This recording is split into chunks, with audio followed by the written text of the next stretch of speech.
페이드 마케팅 유형을 이렇게 5가지로 구분해 봤습니다. 그리고 우리는 이 5가지 마케팅 유형에 대한 세부 전략들을 모두 수립해야만 합니다.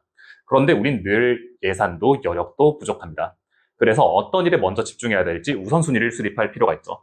그런데 그 우선순위 어떻게 수립해야 할까요? 정답은 간단합니다.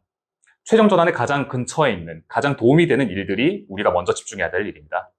오늘은 고객 구매 여정, CDJ의 뒤에서부터 집중도와 예산을 먼저 편성하는 역 CDJ 전략에 대해서 얘기할 수 있도록 해보겠습니다.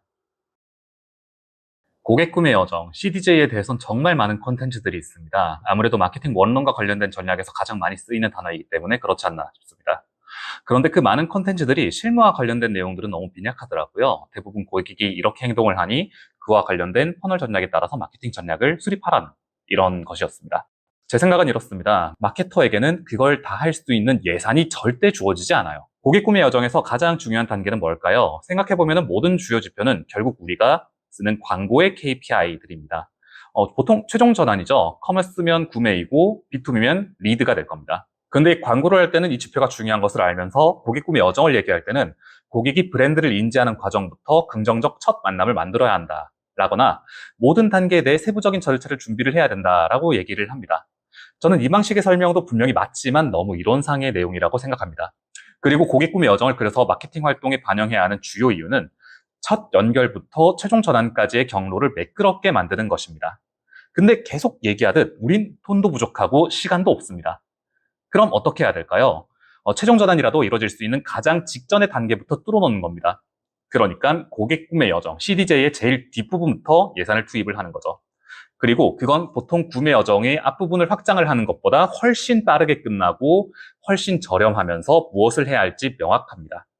이것을 역 CDJ의 시작이라고 생각하면 좋을 것 같아요. 그러니까 고객에게 아무리 긍정적인 첫인상을 만들었더라도 상품에 대한 나쁜 리뷰가 있다거나 아니면 리뷰 자체가 없다거나 결제 시스템이 엉망이라던가 상세 페이지가 조금 아쉽다던가 하는 것들은 아무 의미가 없는 일이 되는 거죠. 고객이 구매하기 바로 전의 활동은 뭔가요?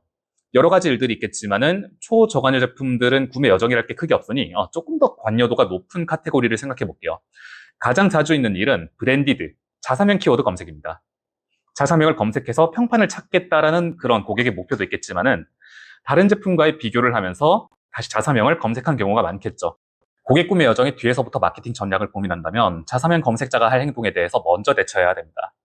유료기사 발행, 분기 3건, 20만 원 정도 하겠죠. 유튜브에 콘텐츠 노출, 자체 유튜브 채널에 올리면 공짜 일보고 저가 유튜버한테 협찬 들어가면은 이제 40만 원. 참고로 유튜버가 이제 평균적인 시세가 구독자당 한 50원 정도로 생각하시면 되십니다.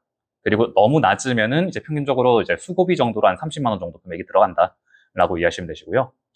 다시 블로그는 이제 분기별로 한 5건 들어간다라고 하면은 이제 30만 원 정도. 이거는 기사단 형식이나 아니면 체험단 형식이고에 따라 가지고 금액들은 달라질 수 있어요. 그 다음에 콘텐츠 채널이나 카페 등 검색될 수 있는 환경에 대해서 분기에 3건 정도 협찬이나 침투를 진행하는 거. 이 정도면 큰 도움 됩니다. 고객 구매 여정의 뒤쪽의 마케팅 활동은 한 분기에 100만 원의 비용이 안 듭니다. 하지만 가장 중요한 일이죠. 이런 활동 즈음 발생할 상황은 또 뭐가 있을까요? 리뷰에 대한 탐색 활동이겠죠. 리뷰들을 최신화하고 수량을 늘리고 긍정적인 리뷰의 비중을 높이는 것이요. 커머스 분야의 한정이긴 하지만 커머스 분야라면 어떤 방식을 써서라도 좋은 리뷰가 더 많이 올라오도록 노력을 해야 됩니다.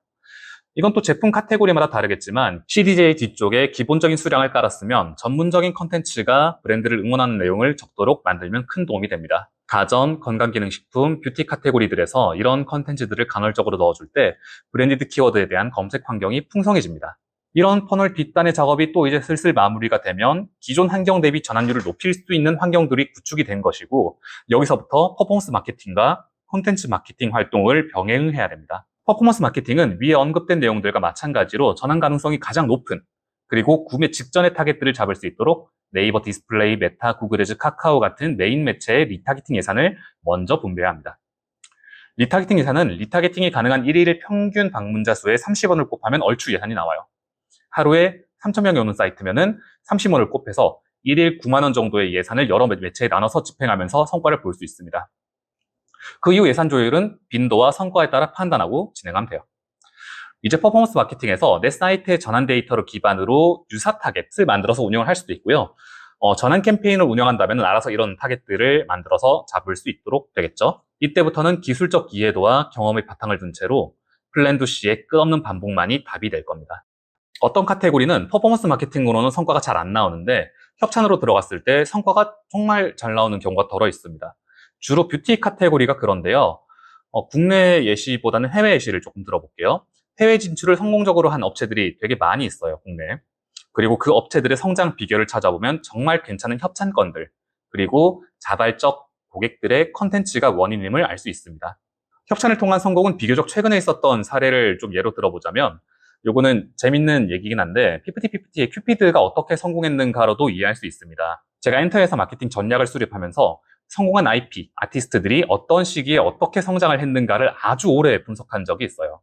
잠깐 쉬어가면서 제가 만든 차트를 보면서 얘기하자면 이게 사실 계속 얘기하면 엄청 긴 얘기거든요. 몇 시간짜리 얘기인데 보시면 여기 다홍색 지표인 틱톡에 사용된 수량 비중이 먼저 움직이고 격하게 움직이고 글로벌 성공의 척도 중 하나이자 매출에 영향을 주는 스포티파이 스트리밍 수나 나머지 지표들의 선행 지표가 되는 점을 알 수 있습니다. 그러니까 틱톡의 영향이 나머지 주요 지표들에 영향을 준다라는 것들로 이해할 수도 있는 거죠. 이거는 되게 딥한 얘기가 좀 숨어 있긴 한데 가볍게만 이 정도로만 이해를 해볼게요. 국내발 글로벌 뷰티 업체들도 비슷한 그래프가 그려져요.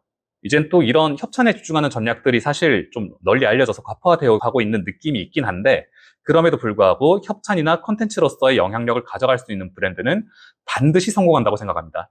다만 성공의 폭이 카테고리마다 조금 다를 수 있다. 이 정도로만 이해할 뿐이고요.